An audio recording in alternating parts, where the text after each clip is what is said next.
Good morning. Mazmur 115 ayat 17-18 saya ingin bacakan bagi saudara pada pagi hari ini. Demikian bunyinya. Bukan orang-orang mati yang akan memuji-muji Tuhan. Dan bukan semua orang yang turun ke tempat yang sunyi. Tetapi kita akan memuji Tuhan sekarang ini dan sampai selama-lamanya. Haleluya. Sebuah mazmur yang ditulis sangat indah sekali. Kalau saudara punya waktu, silakan saudara membacanya mulai awal. Sebab Mazmur 115 ini sangatlah baik sekali untuk kita bedah, saudara, pada pagi hari ini. Sebab dikatakan kita harus menyadari bahwa Tuhan adalah satu-satunya pihak yang layak untuk menerima segala puji, segala kuasa, dan segala penyembahan kita. Nah, apakah Anda tahu atau tidak konsep ini? Tetapi Tuhan yang hidup seharusnya menerima pujian dari orang-orang yang hidup pula. Ya, orang-orang yang hidup di tanah, orang yang hidup sebenarnya. Ya, kita ini sering masih hidup ini harus memberikan pujian kepada Tuhan yang hidup, bukan Tuhan yang mati. Itu penyembahan berhala. Tuhan yang selalu memberkati seharusnya menerima berkat dari orang-orang yang sudah diberkati. It's so simple. Apa yang sudah terima, seharusnya saya kembalikan kepada Tuhan juga, berbagi kepada orang-orang ataupun yang masih belum membutuhkan pertolongan daripada Tuhan. Kadang-kadang Tuhan menggunakan saudara sebagai uluran tangannya. Nah, apapun yang orang lain lakukan baik terhadap kita maupun berpengaruh di dalam kehidupan kita, ya, itu tidaklah menjadi masalah seharusnya. Kita harus tetap memuji Tuhan. Ya, tidak harus berhenti sampai orang lain ya ikut memuji Tuhan juga. Jadi kalau saudara memuji Tuhan, saudara make sure orang lain akan ikut memuji Tuhan juga. Nah, di Mazmur 115 ayat 17 ini mengatakan begini. Mereka yang tidak memuji Tuhan itu termasuk orang-orang mati. Baik mati secara rohani maupun mati secara fisik. Nah, saya mau bahas tentang orang-orang yang mati secara rohani saja. Mazmur 115 ayat yang kedua, awal daripada ya tulisan Mazmur 115 ini mengatakan orang fasik. Orang fasik ini orang yang terlalu sombong, percaya kepada dirinya sendiri, dan mereka melanggar semua peraturan dan kebenaran yang ada. Ini tidak akan bisa memuji Tuhan. Kemudian yang kedua, orang berdosa. Orang berdosa ini jelas sekali adalah budak iblis yang selalu menekan orang benar dengan segala kefasikannya.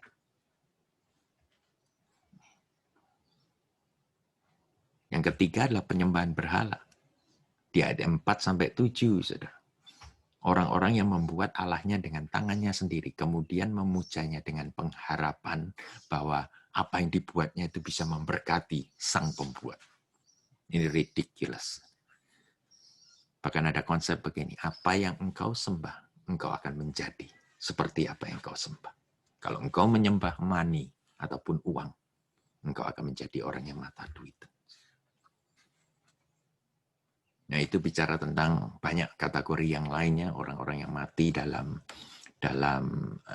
rohaninya. Kemudian orang-orang yang mati secara fisik, orang-orang yang sudah meninggalkan dunia, lebih cepat daripada kita sendiri.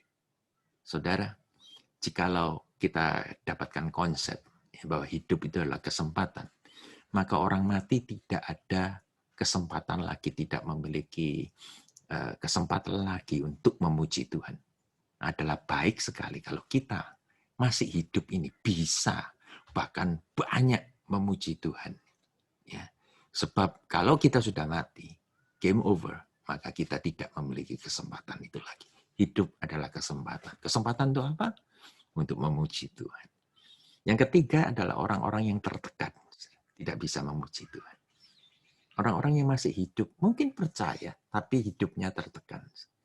Kehidupan yang hanya dipenuhi dengan keburukan yang terjadi dalam kehidupan sehingga pandangan fokus mereka tidaklah terangkat dari permasalahan di sekeliling mereka.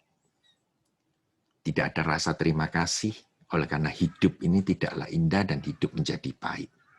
Baca ayat yang ke-8 dari Mazmur 115. Nah, di sanalah saya berhenti terlebih dahulu. Mazmur 115 ayat 17 ini sangat ironik sekali, ya, sangat ironi sekali, sangat ironi sekali. Nah, kita menuju kepada ayat yang ke-18, dikatakan mereka yang memuji Tuhan. Kita ini loh, ya, orang-orang yang memiliki satu mekanisme kehidupan bahwa dalam hati mereka, dalam pujian, dalam kesaksian, dalam perkataan, dalam tindakan, mereka ini selalu memuji Tuhan, memberikan pujian yang tertinggi kepada Tuhan yang hidup. But we will praise the Lord. We will bless the Lord. Jangan pernah mengira bahwa hidup Anda ada karena kebetulan ataupun keberuntungan Anda di dunia ini. Mungkin Anda dilahirkan dari keluarga yang mampu. Anda lahir dengan sendok emas di mulut. Yakini, saudara, semuanya itu dari Tuhan. Kita tidak bisa milih keluarga, tapi Tuhanlah, keluargalah yang memilih kita. Berkat Tuhanlah yang membuat Anda masih ada dan menikmati kehidupan. Nah, sekarang begini, dikatakan di Mazmur 115 ayat 18. Kita harus memuji Tuhan. Why worship? Why praising the Lord? Sebab Tuhanlah yang berhak. Nomor satu, sebab Tuhanlah yang berhak menerima segala pujian, keagungan, dan kuasa itu. Dialah satu-satunya yang harus diagungkan dan ditinggikan. Wahyu 4 ayat 11 mengatakan demikian. Ya Tuhan dan Allah kami, Engkau layak menerima puji-pujian, hormat, dan kuasa. Sebab Engkau telah menciptakan segala sesuatu. Dan oleh karena kehendak-Mu, semuanya ini ada dan diciptakan. Bukan Tuhan itu gila hormat, tetapi Dia mencari hormat dari mulut orang-orang yang bersyukur, seperti saudara dan saya, atas kehidupan yang telah Dia berikan kepada kita. Ganti loh dengan anaknya di kayu salib. Kalau saudara tidak percaya tentang worship, mengapa iblis mencari worship daripada Tuhan Yesus pada waktu dicobai 40 hari itu? Iblis mengatakan, sembahlah aku sekali saja. Aku berikan kerajaan dunia ini kepadamu. Saudara, worship sangat penting sekali. Untuk kepada siapa saudara berikan. Yang kedua, mengapa kita menyembah Tuhan? Sebab worship selalu mengingatkan kita akan perjanjian kudus kita, covenant, dengan Tuhan Yesus. Nah, secara objektif saja. Hanya kematian dan kebangkitan Kristus sajalah yang membuat kita mampu untuk masuk dalam hadirat Allah.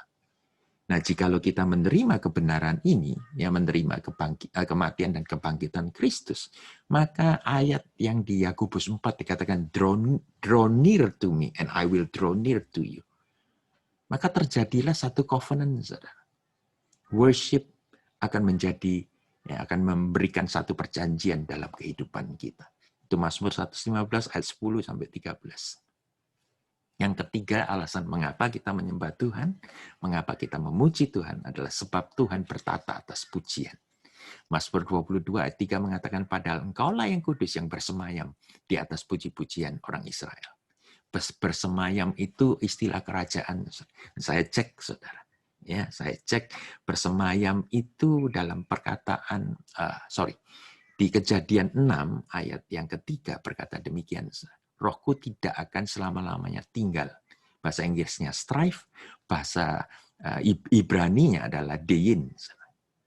Ini muncul 23 kali dalam Alkitab yang berbicara tentang government. Saudara, ketika saudara memuji Tuhan, kerajaan Allah turun, saudara. Di dalam kehidupan saudara. Turun di atas permukaan bumi. Itu luar biasa sekali. Oleh karena itu, jangan berhenti memuji Tuhan. Oke? Faedah dari memuji Tuhan. Mazmur 115 ayat 12 sampai 14. Berkat-berkatnya itu, saudara, diberikan atas living praise yang dia dapatkan, Tuhan dapatkan dari bumi. Yang bisa menghentikan berkat Tuhan itu hanya satu, yaitu saudara sendiri. Nah, kapan Anda memulai memuji Tuhan dan mengakhiri pujian Anda? Ayat 18 mengatakan, kita memuji Tuhan sekarang, bukan besok. Bukan nanti kalau Tuhan sudah berkati aku. Sekarang, dalam keadaan Anda hari ini. Sekarang. Tidak menunggu keadaan berubah menjadi lebih baik, kesehatan lebih improve lagi, keuangan lebih banyak lagi, tetapi sekarang.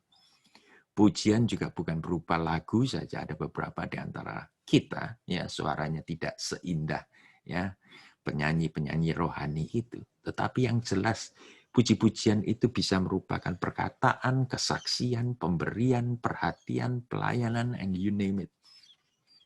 Kita akan tetap memuji Tuhan mulai dari sekarang sampai ajal menjemput kita. Nah, penyerahan kita ini termasuk kekal, saudara. Mulai dari lahir baru sampai dimuliakan dalam keadaan tubuh kekal kita. Nah, kekhawatiran tidaklah mampu untuk membungkam pujian yang keluar dari kehidupan kita. Sebab ketakutan kita akan dipulihkan menjadi seperti ya, Raja Wali. Baca Yesaya 40 ayat 31. Kalaupun nanti kematian sudah menyapa kita, itu pun tidak akan menghentikan pujian yang keluar dari hati kita dan mulut kita. Pertanyaannya begini, sudahkah Anda menyembah? Kalau belum, mulailah. Kapan Bahani? Sekarang. Tuhan memberkati saudara. Dan biarlah saudara memuji-muji nama Tuhan. Biarlah surga dipenuhi oleh pujian saudara. Tuhan memberkati.